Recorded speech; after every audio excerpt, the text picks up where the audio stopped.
Squid game एक दक्षिण कोरियाई वेब सीरीज है जिसमें आर्थिक रूप से तंगी से जूझ रहे लोग एक जानलेवा खेल में भाग लेते हैं। विजेता को भारी धनराशि मिलती है, लेकिन हारने वाले की जान चली जाती है। इस शो में मानव स्वभाव, लालच, विश्वासघात और अस्तित्व की जद्दोजहद को दिखाया गया है। यह कहानी हमें 456 ऐसे लोगों के जीवन से रूबरू कराती है जो भारी कर्ज और आर्थिक परेशानियों में फंसे हुए हैं। उन्हें एक खतरनाक लेकिन आकर्षक खेल में भाग लेने का मौका दिया जाता है, जहां इनाम में उन्हें करोड़ों रुपए मिल सकते हैं। लेकिन इन खेलों की सच्चाई यह है कि हारने वाले को अपनी जान गंवानी पड़ती है। कहानी की शुरुआत सोंग गी हुन से होती है, जो एक तलाकशुदा व्यक्ति है और अपनी मां के साथ रहता है। वह कर्ज के बोझ तले दबा हुआ है और अपनी छोटी बेटी के साथ अच्छा समय बिताने के लिए पैसे की कमी का सामना कर रहा है। गी हुन की मां बीमार है और उसकी हालत बिगड़ती जा रही है। गी हुन की बेटी का जन्मदिन है। सेओंग की मां उसे पैसे देती है ताकि वह अपनी बेटी को खाने पर ले जा सके, लेकिन सेओंग को और पैसों की जरूरत होती है। इसलिए वह अपनी मां का एटीएम कार्ड चुरा लेता है और सारा पैसा निकाल लेता है। सेओंग इस पैसे को घोड़ों की दौड़ पर दांव पर लगाता है। किस्मत से वह 4 लाख वॉन जीत जाता है, लेकिन उसके पास एक लोन कंपनी से लिया गया कर्ज भी है।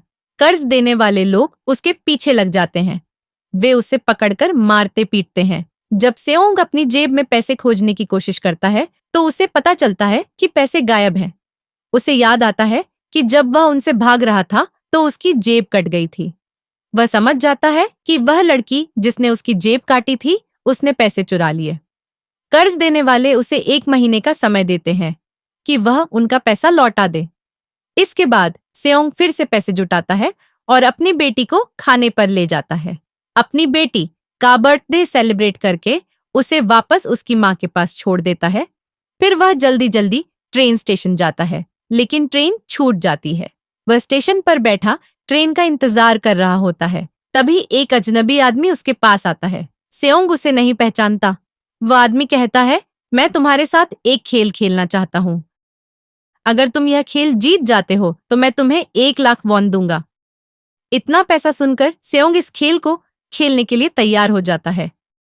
खेल के दौरान उसे काफी मार पड़ती है, लेकिन आखिरकार वह जीत जाता है और 1 लाख वॉन मिलते हैं। उस आदमी ने सेओंग को एक कार्ड दिया और कहा, अगर तुम्हें और पैसे कमाने हैं तो इस नंबर पर संपर्क करो।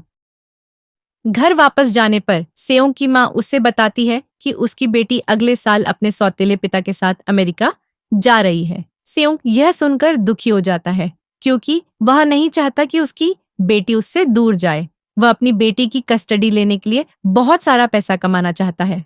फिर वह उस कार्ड पर दिए गए नंबर पर कॉल करता है। उसे एक कार में बिठाकर कहीं ले जाया जाता है। वहां और भी लोग थे। सभी बेहोश हो जाते हैं और जब वे जागते हैं तो खुद को एक अजीब सी जगह पर पाते हैं। उनके साथ कुल 456 लोग थे। सभी ने एक जैसे यूनिफॉर्म पहन रखे थे। वहां का होस्ट एक आदमी था जिसे फ्रंटमैन कहा जाता था। वह उन सभी पर नजर रख रहा था। यह पता चलता है कि वहां लाए गए सभी लोग कर्ज में डूबे हुए थे। वहां सेओंग की मुलाकात प्लेयर नंबर 1 से होती है। वह एक बूढ़ा आदमी है जिसे ब्रेन ट्यूमर है। उसकी जिंदगी भी खत्म होने वाली है। वहां 2 खिलाड़ियों के बीच झगड़ा होता है। एक लड़की का नाम सायब्योक था और लड़के का नाम जंग। सायब्योक वही लड़की थी जिसने सेओंग की जेब काटी थी। सेओंग उसे पहचान लेता है और उससे अपने पैसे के बारे में पूछने जाता है। तभी वहां गार्ड्स आते हैं जो गुलाबी यूनिफॉर्म पहने होते हैं और उनके चेहरे ढके हुए होते हैं। गार्ड सभी खिलाड़ियों को बताते हैं, आपको यहाँ कुल 6 खेल खेलने हैं। इन खेलों को जीतने वाले को बहुत बड़ी रकम मिलेगी। सभी खिलाड़ियों से एक कॉन्ट्रैक्ट पर साइन कराया जाता है। इस कॉन्ट्रैक्ट में 3 नियम होते हैं। 1, कोई खिलाड़ी खुद से खेल छोड़कर नहीं जा सकता। 2, जो खिलाड़ी खेल नहीं खेल पाएगा उसे एलिमिनेट कर दिया जाएगा। 3, अगर ज्यादातर खिलाड़ी खेल छोड़ना चाहें तो सभी को जाने दिया जाएगा। इसके बाद उन्हें पहले खेल के लिए ले जाया जाता है। सेओंग वहां अपने बचपन के दोस्त संगवू से मिलता है। सेओंग उसे देखकर चौंक जाता है, क्योंकि संगवू विदेश में बिजनेस करने गया था। पहला खेल शुरू होता है। इसमें एक बड़ी गुड़िया होती है। खेल का नियम यह होता है कि जब गुड़िया गाना गाएगी तो खिलाड़ियों को आगे बढ़ना है। जैसे ही गाना बंद होगा सभी को रुक जाना है। अगर कोई हिला तो उसे एलिमिनेट कर दिया जाएगा। शुरुआत में सबको यह मजाक लग रहा था, लेकिन जब एक लड़का हिला तो उसे गोली मार दी गई। इसका मतलब था कि एलिमिनेट का मतलब है मर जाना। यह देखकर सभी डर गए और पैनिक करने लगे। सभी लोग अपनी जान बचाने के लिए भाग रहे थे। जो भी अपनी जगह से हिला उसे गोली मार दी गई और इस तरह पूरा मैदान लाशों से भर गया था। खेल का नियम था कि जो भी हिलेगा उसे खत्म कर दिया जाएगा। जो लोग बचे थे उन्होंने किसी तरह खेल पूरा किया। खेल के अंत में मरे हुए खिलाड़ियों के शव हटा दिए गए। शुरुआत में कुल 456 खिलाड़ी थे, लेकिन पहले खेल के बाद सिर्फ 255 खिलाड़ी बचे।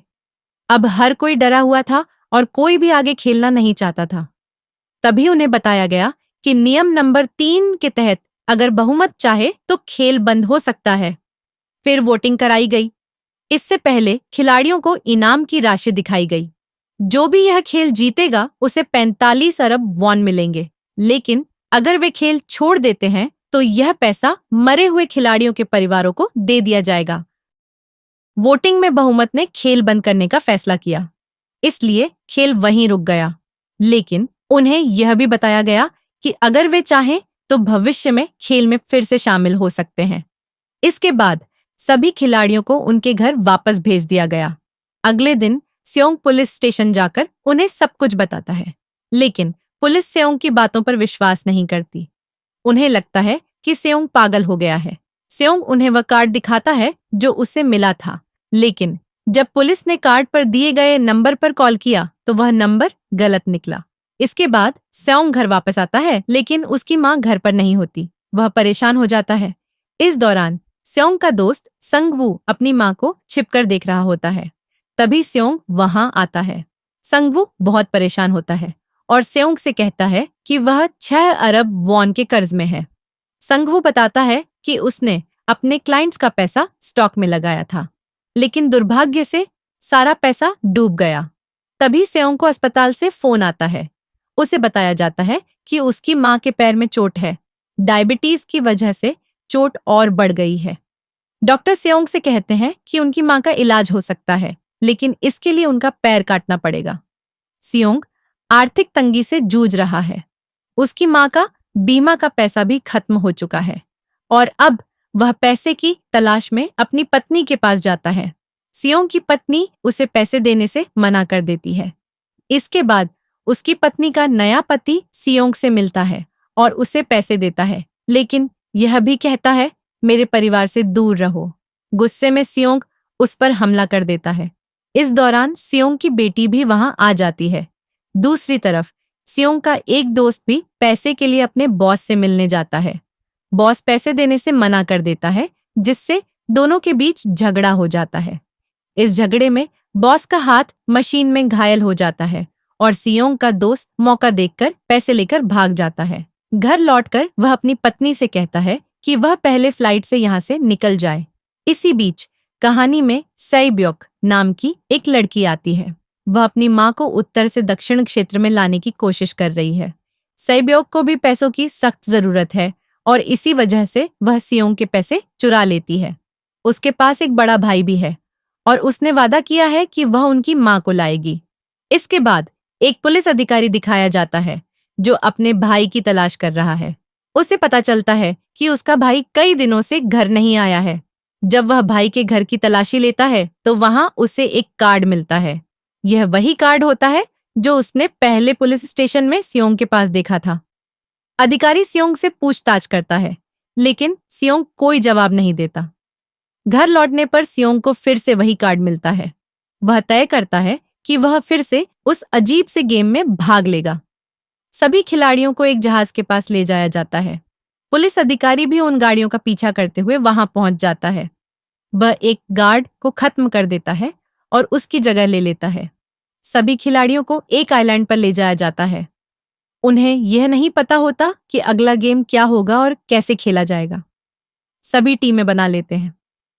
सैब्योक और उसकी एक महिला दोस्त रात को गार्ड्स से बचकर वॉशरूम में जाती हैं। वहां सैब्योक देखती है कि गार्ड्स बड़े बड़े बर्तनों में कुछ पका रहे हैं। गार्ड्स को शक हो जाता है, लेकिन तब तक साइब्योक वॉशरूम में वापस लौट आती है। वह अपनी दोस्त को सब कुछ बता देती है। अगले दिन खिलाड़ियों को एक खेल के मैदान में ले जाया जाता है। उनके सामने 4 अलग अलग आकार होते हैं जिन्हें उन्हें चुनना होता है।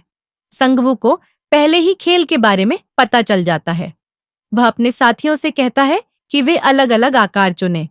इसके बाद उन्हें छोटे बर्तनों में आकार दिए जाते हैं और उनका काम होता है कि बिना तोड़े उस आकार को निकालना।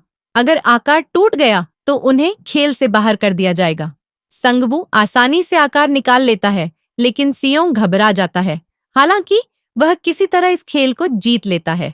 इसके बाद सभी खिलाड़ियों को उनके कमरों में वापस ले जाया जाता है।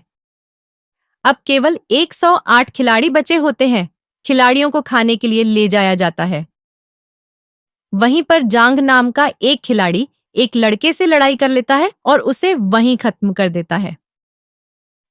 खिलाड़ियों में एक डॉक्टर भी होता है जो गार्ड्स के साथ मिलकर मरे हुए खिलाड़ियों के अंग चीनी लोगों को बेचता है।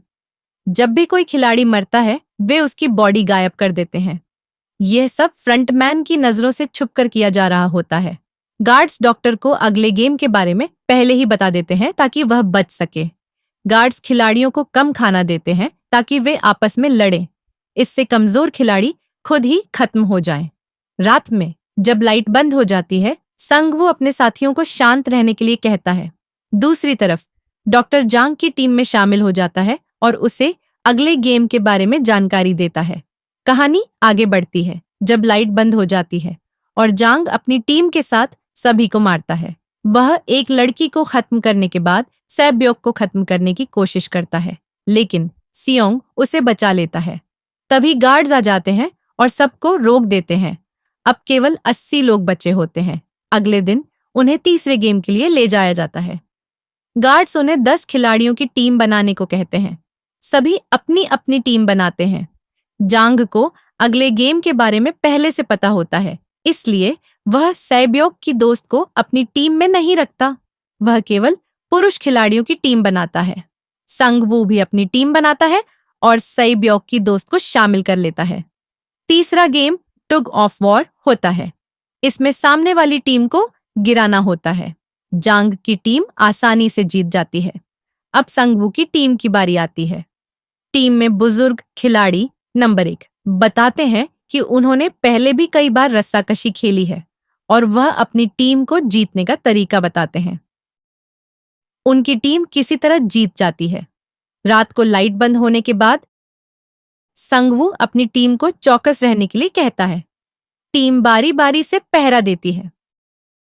इस बीच जांग को डर लगता है कि उसकी टीम के लोग उसे धोखा दे सकते हैं। दूसरी ओर गार्ड्स मृत खिलाड़ियों के अंग निकालकर बेच रहे होते हैं। वे एक मृत शरीर की बात करते हैं जिसमें सिर्फ एक किडनी थी और उसे जॉम्बी कहते हैं। गार्ड नंबर 29 असल में एक पुलिस अधिकारी था जो अंग डिलीवर करने का नाटक कर रहा था। वह सुनता है कि वे उसके भाई के बारे में बात कर रहे हैं, क्योंकि उसके भाई के पास भी सिर्फ एक किडनी थी। फिर नंबर 28 और 29 अंग डिलीवर करने निकलते हैं। रास्ते में अधिकारी को सुरंग में बम दिखाई देता है। नंबर 28 उसे बताता है कि जब वे बाहर जाएंगे तो यह जगह उड़ा दी जाएगी। अधिकारी नंबर 28 से और जानकारी लेने की कोशिश करता है। नंबर 28 को शक हो जाता है और वह अधिकारी से चेहरा दिखाने को कहता है। अधिकारी चेहरा दिखाने के बहाने बंदूक निकालकर नंबर 28 पर तान देता है। वह उससे उस व्यक्ति के बारे में पूछता है जिसे वे जॉम्बी कहते हैं। नंबर 28 कहता है कि वह एक लड़की थी और अधिकारी से कहता है कि वह नेता के कमरे में जाकर सब जानकारी ले सकता है। वहां हर किसी का डेटा है। इसके बाद अधिकारी नंबर 28 को खत्म कर देता है।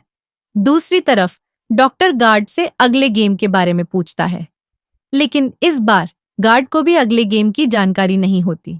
डॉक्टर गुस्से में आ जाता है। वह गार्ड से लड़ाई करता है और उसे खत्म कर देता है। इसके बाद डॉक्टर भाग जाता है। एक गार्ड उसका पीछा करता है और खेल के मैदान तक पहुंच जाता है। गार्ड डॉक्टर को खत्म करने वाला होता है, लेकिन तभी नेता आता है और गार्ड को खत्म कर देता है। बाद में वह डॉक्टर को भी खत्म कर देता है। रास्ते में नेता को नंबर 28 का मृत शरीर मिलता है। उसे पता चलता है कि इस जगह पर कोई और भी है। अधिकारी नेता के कमरे में पहुंचता है। वहां वह रिकॉर्ड चेक करता है और विजेताओं की सूची देखता है।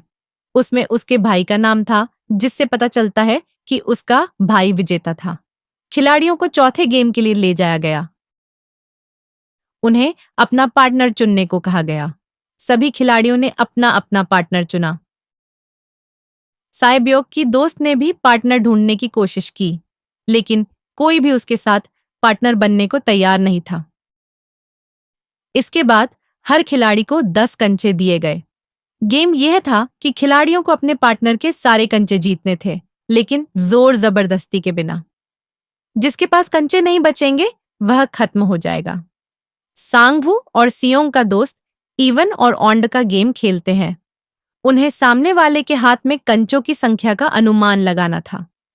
सियोंग का दोस्त सारे कंचे जीत लेता है और सांगवू के पास आखिरी राउंड में सिर्फ एक कंचा बचता है। सांगवू को पता था कि अब उसका अंत होगा। वह सियोंग के दोस्त को धोखा देता है और उसे यकीन दिलाता है कि अगर कोई हारता है तो उनका मैच फिर से कराया जाएगा। सांगवू धोखा देकर सियोंग के दोस्त के कंचे बदल देता है। कंचे लेने के बाद सांगवू उन्हें गार्ड को दे देता है और वहां से चला जाता है। सियोंग का दोस्त कंचे चेक करता है, लेकिन वे कंचे नहीं, पत्थर होते हैं। प्लेयर नंबर 1, बुजुर्ग व्यक्ति की हालत खराब थी। वह इधर उधर भाग रहा था। सियोंग उसे खेलने के लिए राजी करता है और वे इवन और ऑन्ड का गेम खेलते हैं। बुजुर्ग व्यक्ति सियोंग के सारे कंचे जीत लेता है, लेकिन आखिरी राउंड में वह भूल जाता है कि उसने क्या चुना था। सियोंग चालाकी से उसके कंचे ले लेता है, लेकिन बुजुर्ग व्यक्ति होशियार था। उसने एक कंचा बचा कर रखा था। वह फिर इधर उधर भटकता है। सियोंग उसे फिर से खेलने के लिए कहता है। बुजुर्ग व्यक्ति कहता है कि मुझे पता है, तुमने मुझसे कंचे धोखे से लिए। वह कहता है कि मैं सब जानता था, लेकिन मैं मूर्ख बनने का नाटक कर रहा था। यह सुनकर सियोंग को दया आ जाती है और वह उसे सारे कंचे दे देता है। साइबोग और उसकी दोस्त भी गेम खेल रही थीं। उनका गेम यह था कि जो कंचे दीवार के पास फेंकेगा वह जीतेगा। पहले साइबोग ने अपने कंचे फेंके, फिर उसकी दोस्त ने अपनी बारी में सारे कंचे फेंक दिए। यह देखकर साइबोग ने अपनी दोस्त से फिर से फेंकने को कहा। उसकी दोस्त ने कहा, नहीं साइबोग, मैं अकेली हूं, मेरे पीछे कोई नहीं है, लेकिन तुम्हारे लिए तुम्हारा बड़ा भाई इंतजार कर रहा है। अगर तुम्हें कुछ हो गया तो अच्छा नहीं होगा। साइबोग की दोस्त खत्म हो जाती है। उनके शव वहां से ले जाए जाते हैं। सभी खिलाड़ी अपने कमरों में लौट आते हैं। जंग देखता है कि साइबोग की दोस्त अभी भी जिंदा है। वह शांत बैठी थी। यहां दिखाया जाता है कि साइबोग की दोस्त जंग की भी दोस्त थी। उनके झगड़े की एक वजह थी। जंग का दोस्त उसे तंग करता था। इसके बाद फ्रंटमैन को एक मृत शरीर के पास एक अधिकारी का आईडी कार्ड मिलता है। फ्रंटमैन को पता चलता है कि वीआईपी आ चुके हैं। फ्रंटमैन वीआईपी का स्वागत करने जाता है। सभी वीआईपी को उनके कमरों में ले जाया जाता है। बाद में फ्रंटमैन एक और व्यक्ति को वीआईपी के आने की खबर देता है। वह मुख्य किरदार था, जिसके बारे में आगे और जानकारी मिलेगी।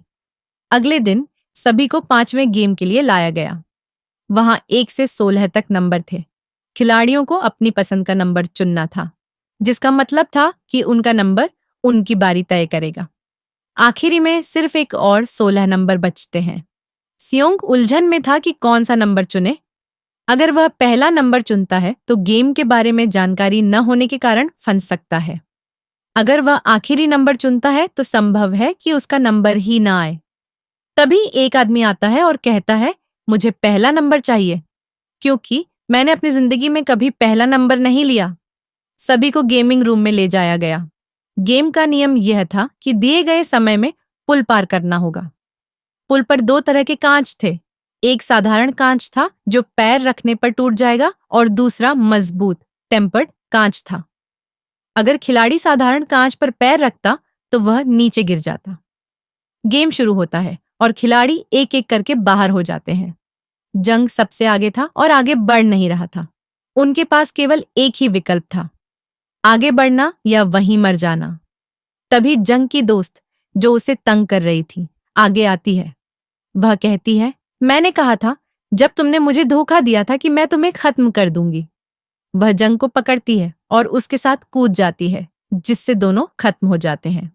एक व्यक्ति जो कांच कंपनी में काम करता था, उसे पता था कि कौन सा कांच मजबूत है। फ्रंटमैन यह जानने पर लाइट बंद कर देता है ताकि वे कांच को पहचान न सके। अंतिम कदम के लिए उनके पास समय नहीं बचा था, इसलिए सांगवू उस व्यक्ति को धक्का दे देता है। सांगवू, सियोंग और साएब्योक पुल पार कर जाते हैं, लेकिन टूटे हुए कांच के कारण उन्हें चोट लगती है। साएब्योक भी घायल हो जाती है। दूसरी ओर एक अधिकारी नौकर का रूप लेकर उसकी जगह ले लेता है। एक वीआईपी को अधिकारियों पर शक हो जाता है।